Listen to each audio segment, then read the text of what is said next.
दोस्तों, भरवा करेले की सब्ज़ी तो सभी को पसंद होती है, लेकिन इसे बनाना बहुत ही झंझट भरा काम है। कई बार इसके आलू फट कर के बाहर निकल जाते हैं, कई बार करेले अच्छे से पकते ही नहीं हैं। तो इन सब परेशानियों को हल करते हुए आप भरवा करेले की सब्ज़ी कैसे बहुत ही आसानी से बना सकते हैं, यही मैं आपको आज इस वीडियो में बताने वाली हूँ। तो इस वीडियो को बिना स्किप किए हुए पूरा देखें तो आपको सारी की सारी ट्रिक्स अच्छे से मालूम चलेंगी। तो चलिए इसे बनाना शुरू करते हैं। तो सबसे पहले मैंने ले लिया है आलू, जिन्हें मैंने अच्छे से वॉश कर लिया है और इन्हें हम उबलने के लिए रख देंगे। जब आलू अच्छे से उबल जाएंगे तो इन्हें अच्छे से ठंडा होने के लिए रख दीजिए। इसके बाद इसी पानी में हम डाल देंगे करेले, ये भी धुले हुए हैं। अब इन्हें हाई फ्लेम पर 5 मिनट तक हमें पकाना है। तो जब तक करेले पक रहे हैं हम आलूओं को छील लेते हैं। तो अब सारे आलू छिल गए हैं और 5 मिनट का टाइम हो चुका है। करेले अब आधे पक चुके हैं। आपको इन्हें पूरा नहीं पकाना है, अगर आप इन्हें पूरा पकाएंगे तो फ्राई करते हुए फट जाएंगे। तो ये थी हमारी पहली ट्रिक जो आपको फॉलो करनी है। करेले के इस पानी को फेंक दीजिए क्योंकि इसमें कड़वापन होता है, और इसे ठंडा होने के लिए रख दीजिए। इसी बीच में हम काट लेते हैं परवल। परवल के ऊपर ऐसे चाकू से काट लीजिए, आपको थोड़ा ज़्यादा काटना है और इस कटे हुए हिस्से को फेंकना नहीं है बल्कि इसे भी रख लेना है।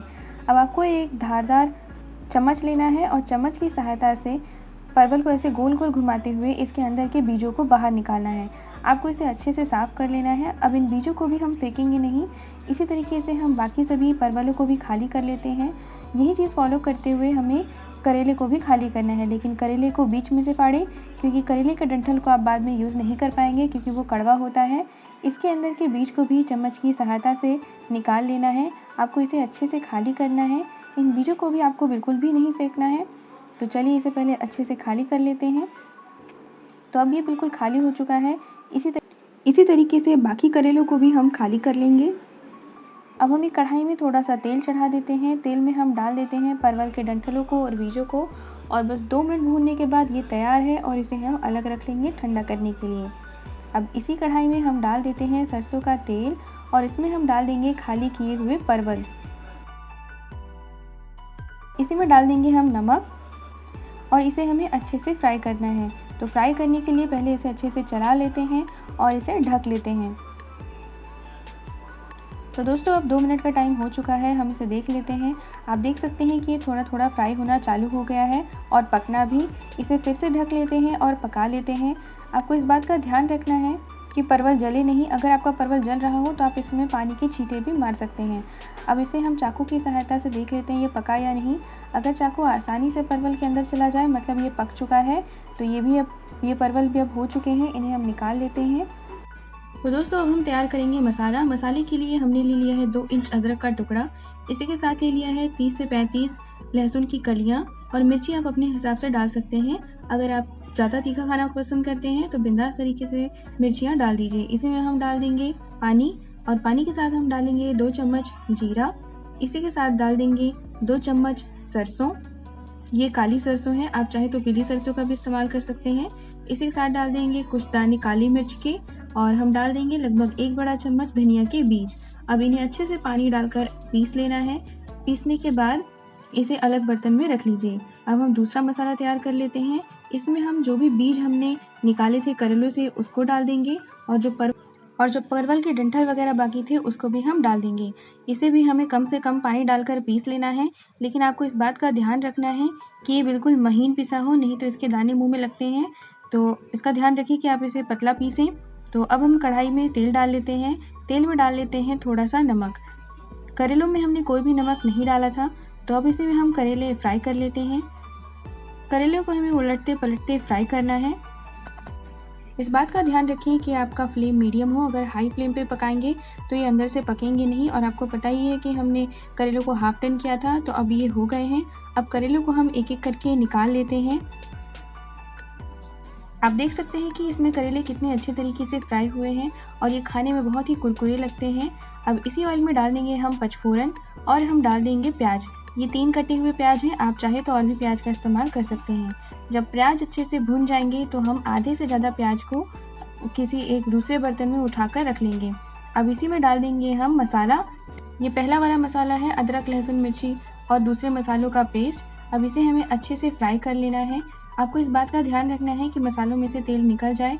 अब मसाला सूख गया है तो हम इसमें डाल देते हैं हल्दी चला करके इसे लगभग 5 मिनट तक अच्छे से भूनना है, ताकि जब तक इसमें से तेल ना निकल जाए। अब इसमें हम डाल देते हैं टमाटर का पेस्ट।